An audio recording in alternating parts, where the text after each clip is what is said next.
Sir, मेरी बीवी दूसरे के साथ भाग गई। 5 बच्चों की मां के प्रेमी संग फरार होने के बाद पति ने उठाया ये कदम। जिस घर में कल तक बच्चों की खिलखिलाहट गूंजती थी, आज वहां सिर्फ और सिर्फ सिसकिया और सन्नाटा है।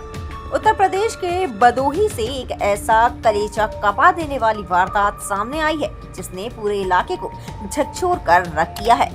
2 महीने पहले मां अपने 5 बच्चों और पति को छोड़कर प्रेमी संग फरार हो गई।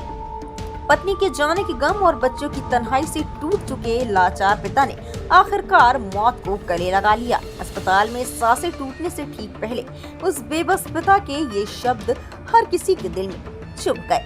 सर, मेरी बीवी दूसरे के साथ भाग गई, मैं बुलाते बुलाते थक गया। भदोही जिले के सूरियावा थाना क्षेत्र स्थित कुसौड़ा गांव के रहने वाले लल्लू गौतम मजदूरी करके अपने परिवार की आजीविका चलाते थे। घर की माली हालत भले ही तंग थी, लेकिन 5 बच्चों और पत्नी के साथ उनका हंसता खेलता संसार ही उनकी सबसे बड़ी ताकत थी। करीब 2 महीने पहले लल्लू की पत्नी अपने 5 छोटे छोटे बच्चों और पति को छोड़कर अपने प्रेमी के साथ चली गई। पत्नी के जाने के बाद लल्लू पूरी तरह से टूट गए। वह लगातार फोन पर पत्नी से लौटने की गुहार लगाते रहे, मासूम बच्चों की कस्में देते रहे, लेकिन पत्थर दिल हो चुकी पत्नी वापस नहीं लौटी।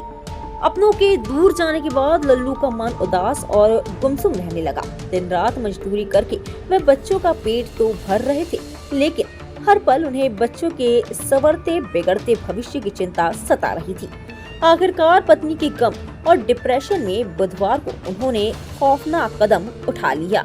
तबीयत बिगड़ने पर परिजन उन्हें तुरंत सूरियावा सामुदायिक स्वास्थ्य केंद्र ले गए, जहां से गंभीर हालत में उन्हें जिला अस्पताल रेफर कर दिया गया।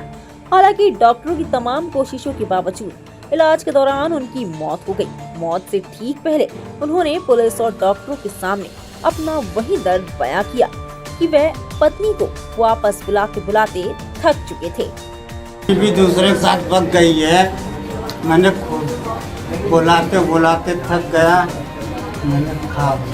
इस पूरे दर्दनाक वाकये में सबसे बड़ा और संवेदनशील पहलू उन 5 मासूम बच्चों का है, जो अब इस दुनिया में पूरी तरह से अनाथ हो चुके हैं।